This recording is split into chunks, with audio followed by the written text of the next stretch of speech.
Je vais te présenter dans cette vidéo comment fonctionne un tableur et nous allons voir également quelques utilisations possibles au niveau collège. Je vais travailler avec le logiciel calque d'OpenOffice. Les manipulations seront les mêmes si je travaille avec Excel ou avec LibreOffice ou tout autre type de tableur. C'est parti. Voici ce qui apparaît quand vous ouvrez un tableur. C'est ce qu'on appelle ceci une feuille de calcul. Cette feuille de calcul est composée de colonnes et de lignes qui forment des cases. Chacune de ces cases est appelée cellule. Pour les repérer, on se sert de la lettre de la colonne et du nombre de la ligne. Ici, il s'agit de la case de la cellule B4, un peu comme une bataille navale. Voyons voir quelques utilisations possibles maintenant. Essayons de compléter ce tableau.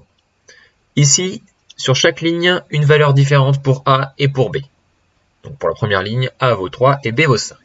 Si je veux calculer cette case-là, la case C2, A plus B, ça fera donc 3 plus 5. Je peux le faire de tête, bien évidemment, mais je vais essayer de le faire informatiquement. Pour rentrer une formule, très important, on commence toujours par le symbole égal. Ici, plutôt que d'écrire 3 et 5, je vais plutôt modifier en écrivant A2 plus B2. Si j'appuie sur Entrée, le calcul est automatique. Pourquoi s'embêter à faire ça? Eh bien, imaginez que je veuille changer ce A en mettant 4 à la place. 4 plus 5, ce serait égal à 9, pas à 8. Si je valide, le changement est automatique. Autre intérêt d'utiliser les cellules, c'est que si je clique sur ce petit carré qui est juste là, que je le fais descendre en le faisant glisser, les calculs sont automatiquement reportés sur chacune des lignes. Par exemple ici, il s'agit du calcul A4 plus B4, A4 plus B4. Je peux faire pareil pour les autres colonnes. Ici, la case A2 que je multiplie par 2. Attention, le signe multiplié sur ordinateur ou sur tablette s'indique comme ceci. Je valide et je fais glisser en bas. Même chose ici, je vais donc remplir A2 fois B2 et je fais glisser jusqu'en bas. Voici un exemple d'utilisation de tableur. Voyons un autre exemple maintenant. Donc ce tableau représente les températures en degrés Celsius mensuels minimales et maximales à La Rochelle de septembre 2018 à août 2019. On va essayer de faire quelques calculs avec ce tableau. Pour commencer, on va vouloir calculer la somme de toutes les minimales. Alors pour ce faire, je pourrais calculer B2 plus C2 plus D2. Ce serait un petit peu long à faire. Il existe des formules toutes faites qui permettent de faire plein de calculs très rapidement. Ici, pour la somme, la formule, c'est somme. J'ouvre la parenthèse, je sélectionne l'ensemble des cellules qui m'intéressent, donc de B2 jusqu'à les deux points M2. Je ferme ma parenthèse et je valide. La somme est calculée automatiquement.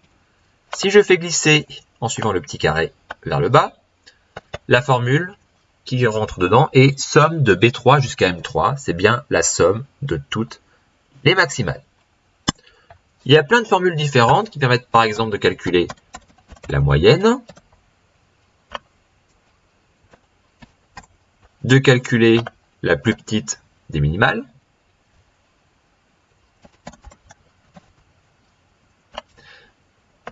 et qui permettent aussi de calculer la plus grande des minimales.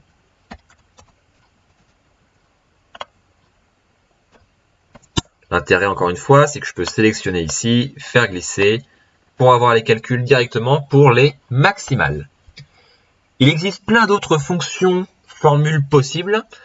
Si tu veux en trouver quelques-unes, tu peux chercher et cliquer sur Assistant fonction, ici, et tu auras plein de fonctions possibles. Toutes ne te serviront pas, bien évidemment, mais certaines pourront être utiles. Par exemple, arrondi, pour arrondir un nombre.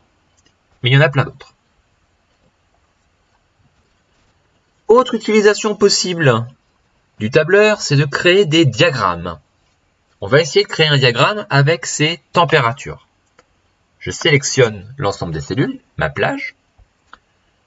Je clique sur Insertion et j'insère un diagramme. Là, il va y avoir plein d'options possibles. Donc, on peut choisir la forme du diagramme. Diagramme circulaire, diagramme en colonne. J'en prendrai en ligne, comme ceci.